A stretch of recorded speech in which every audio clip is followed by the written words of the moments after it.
Hello दोस्तों जब भी हम गैंगस्टर माफिया डॉन जैसे नामों को सुनते हैं तो हमारे मन में सूट बूट पहने कॉलर ऊपर किए या ब्लैक चश्मा लगाए किसी आदमी की ही तस्वीर उभरती है। पर आज की इस वीडियो में मैं आपको कुछ ऐसी लेडी डॉन्स के बारे में बताऊंगा जिन्होंने जुर्म की दुनिया में बड़े बड़े माफियाओं को भी चने चबवा दिए और अपने अवैध धंधों के कारण अपना नाम कुख्यात अपराधियों की लिस्ट में शामिल करवा लिया।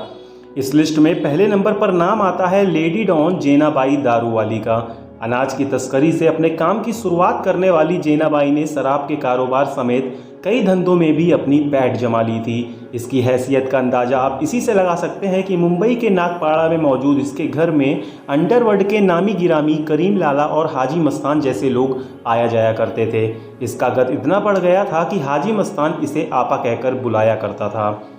इस लिस्ट में दूसरे नंबर पर नाम आता है चंबल क्वीन सीमा परिहार का। केवल 13 साल की उम्र में किडनैप हुई सीमा डकैत बन गई और इस दौरान उसने अपनी खुद की गैंग भी बनाई। अपने गैंग के साथ उसने कई हत्याओं, किडनैपिंग और चोरी लूट की वारदातों को अंजाम दिया था। वह खुद को फूलन देवी से प्रेरित बताती थी। सीमा परिवार टीवी शो के बिग बॉस में भी नजर आई थी। मौजूदा समय में वह समाजवादी पार्टी की एक मेंबर हैं। अब तीसरे नंबर पर नाम आता है लेडी डॉन संतोखबेन जडेजा का। संतोखबेन जुर्म की दुनिया में तब आई जब मिल में काम करने वाले उसकी पति की कुछ लोगों ने हत्या कर दी। इस घटना के बाद भी जडेजा पुलिस के पास नहीं गई बल्कि खुद ही पति की मौत का बदला लेने की ठान ली। उन्होंने कुछ लोगों के साथ मिलकर उन सभी 14 लोगों की हत्या कर दी जो उनके पति की मौत के जिम्मेदार थे। इसके बाद वह कठियावाड़ की लेडी माफिया बन गई। अपराध की दुनिया के बाद उसने राजनीति की दुनिया में भी हाथ आजमाया। चिमन भाई पटेल की करीबी मानी जाने वाली जडेजा ने जनता दल के टिकट से चुनाव लड़ा और 1990 से 1995 तक विधायक भी रहीं।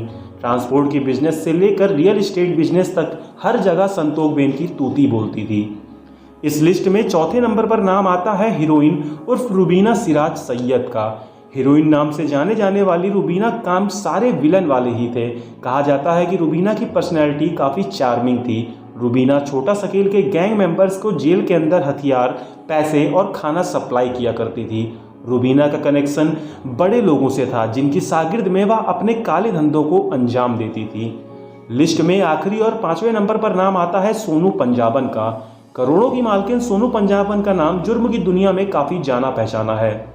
उस पर सेक्स रैकेट, हत्या समेत कई संगीन मामले दर्ज हैं। सोनू का असली नाम गीता अरोड़ा है। एक जमाने में खुद कॉल गर्ल रही सोनू का नाम उस वक्त सुर्खियों में आया जब उसकी गाड़ी से एक बड़े व्यापारी की लाश बरामद हुई। पर उस बार सोनू पंजाबन किसी तरह से पुलिस की जांच से बचकर निकल गई। उसके कुछ समय बाद इसने विजय नाम के शख्स से शादी की, लेकिन कुछ दिनों बाद ही विजय यूपी पुलिस के हाथों एनकाउंटर में मारा गया। इसके बाद सोनू की दोस्ती दीपक नाम के एक शख्स से हुई, पर वो भी पुलिस एनकाउंटर में मारा गया। लेकिन दीपक के भाई के साथ मिलकर सोनू जिस्म के कारोबार की सीढ़ियां चढ़ती चली गई। बाद में सोनू पंजाबन ने दिल्ली के सभी दलालों से हाथ मिलाना शुरू कर दिया और जिसने उसकी बात मानने से इनकार किया वो कभी सुबह का सूरज नहीं देख पाया।